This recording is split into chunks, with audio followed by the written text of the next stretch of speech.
Hey everyone, thanks for stopping by. Coming at you here from the latter part of February, Black History Month. That's when this is being filmed anyway. And I read this book. Can you see that? It was a classic. So I want to talk about it. Let's get right into it.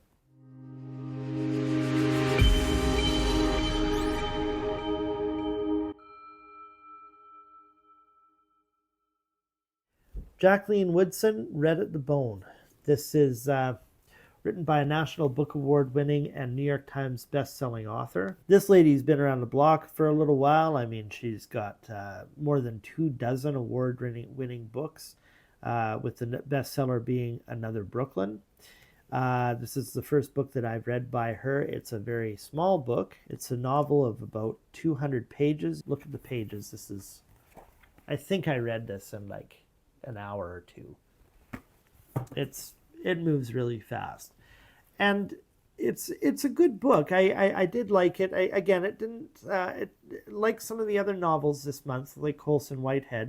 They were good, but they didn't knock my socks off. I'm really enjoying Black History Month, but I think I'm enjoying some of the classics more, like William Still's The Underground Railroad, and Solomon Northup's 12 Years a Slave. Oh, and Ibram Kendi's Stamped from the Beginning. These are real highlights and centerfolds to Black History Month. But I tend to be a nonfiction kind of guy anyway.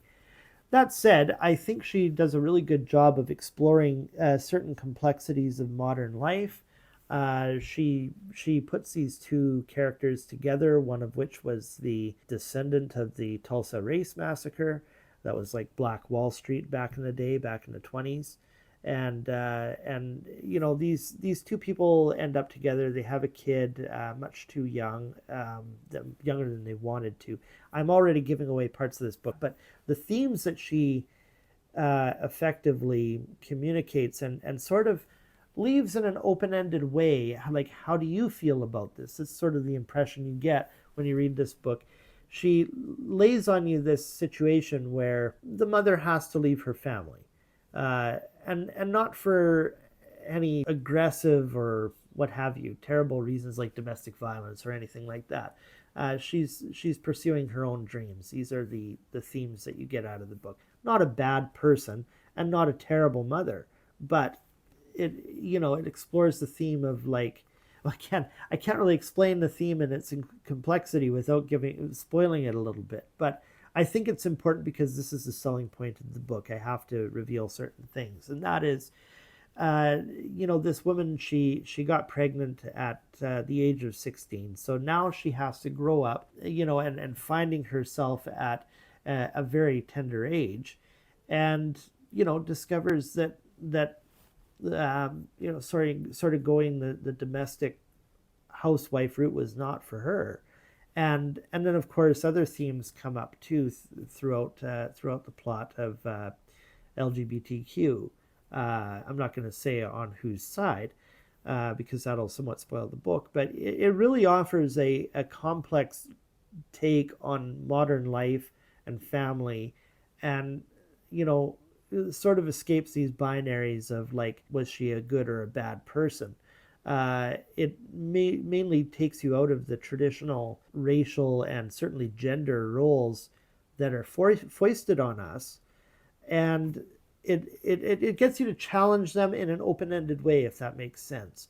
It sort of asks you, did she do the right thing, or can you sympathize with this sort of narrative? That's the way it's presenting it. It's not necessarily saying one way or the other. And I think that that's a really great disposition to have when you're just telling somebody's story. If you're going to create a fiction, you want to play with what reality could be like, without necessarily saying, I fully endorse this. You know what I mean? This is how she sort of communicates that.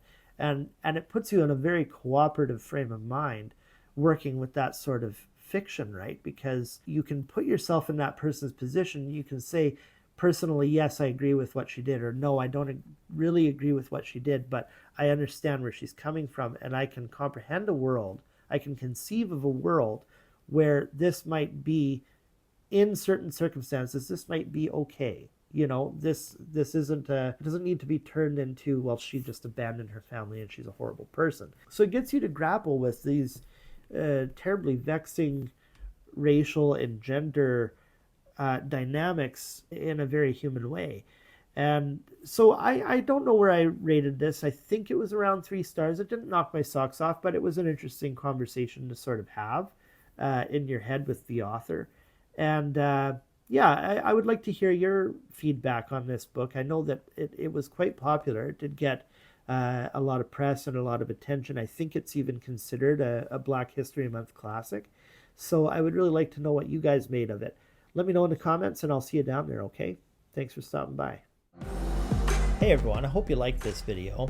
If you want more like the one you just watched, click the suggested video on this screen. Make sure you subscribe, and to connect with me on my other platforms, my handles are linked below in the description, alright? Take care, peeps. Till next time.